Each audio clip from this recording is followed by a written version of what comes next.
You know, and I think on that same note, Jim, you know, as part of the Weed Franciscan system, we have A, B, and C plan also.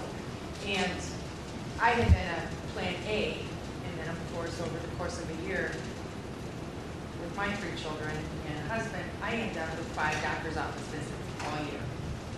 So I rolled the dice this year, and I'm shooting for plan C, and we've got a $45 copay, doctor's office copay. You know, and I put money in the flexible savings account thinking that's what's going to happen. But it's that same thought process and the fact that, are you really sick? Is this something we can't buy something over the counter for? You know, and mine is the difference of $25, and I'm doing that. So I do think that because of the cost of health insurance going up, people have started to make some of those decisions, but at a smaller level than what you're talking about. But you're making that decision based on cost to you, but what about the charity care? Right. That person's just going to show up at the ER if they got a sniffle nose because they don't care, it's not going to cost them anything. So how do you make that equitable across the spectrum, you know, spread the wealth, if you will? So equitability system, so that's great. Anybody else? Okay. And I believe this is the last question for us. How can public policy promote healthier lifestyles? You can. You are walking, I think, an incredibly thin tightrope when you start legislating how people should live their lives. I hate being around cigarette smoke. I'm a former smoker. And yet I think that public smoking bans are ridiculous, because I think that people should be personally accountable. If you don't like smoke, don't go, vote with your checkbook. You know, that's America. How about seatbelts? I am not if you want to be stupid, I think that's your constitutional right to be stupid. I know there are a bunch of medical people here who can tell me that they've seen the faces of people who've gone through windshields who didn't wear seat belts, but I think that's personal choice. How about chocolate eclairs?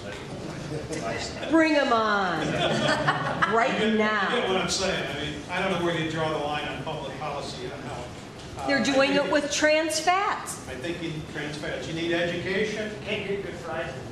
Yeah. You need education and you need opportunities to promote healthy lifestyle, but you can't legislate or mandate. It didn't work with prohibition, you know. I mean, you can't legislate So you're saying behavior and educate morality. versus legislate. Yeah. Educate and make available, but you can't enforce it. Won't work.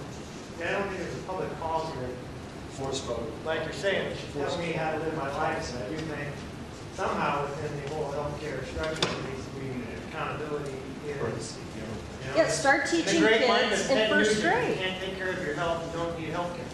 You know, somehow there has to be some type of accountability, and whether maybe it's looking at insurance, and I guess there is I think we make mistakes that are fundamental. We put sugar sweets in schools. We don't have public athletic requirements for schools. They drop those.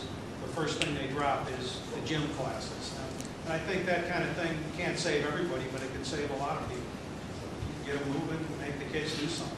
What was the quote? Can't take care of your health and don't need health care. Can't take care of You're your going to write that one down. I'm sorry, I couldn't hear you. What was that? If you can't take care of your health, you don't need health care. You don't need help. That's so Ted.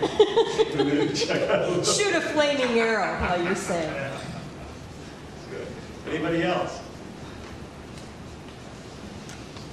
Well, with all the stuff that's going on, everybody should have got a survey. If you could please take time to fill that out before you leave, and just leave it off there at the back.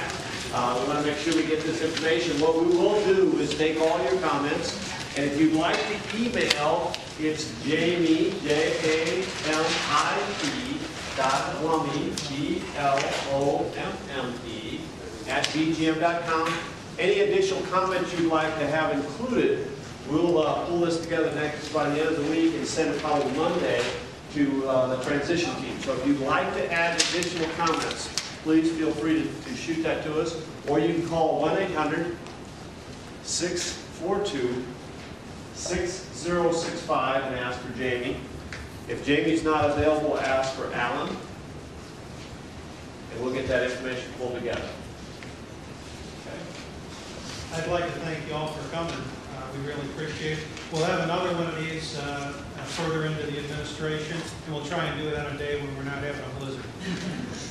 And we do appreciate the Congressman taking time to come in. What we'll also do is take these comments and shoot them to both Senator Grassley and Senator Harkin from the great state of Iowa. We'll send them to the other congressman that this was transpired here in Waterloo. And then we'll also send it, if you'd like to leave at the back of the room under your survey, please leave us your email address, and we'll send you a copy of what is sent. And you can feel free to use that with your own organization or with your own business, send that to your member of Congress. So with the surveys, once again, please leave your name and telephone number and or email address, and we'll make sure you get a copy of that. And thank you once again for coming. We kept it to the 12 o'clock or thereabouts. Please drive safely on the way home. We do have cots available down at Jameson's Pub if you'd like to stay for the night. Or the Screaming Eagle. Oh, the Screaming Eagle. Yeah. Nice meeting.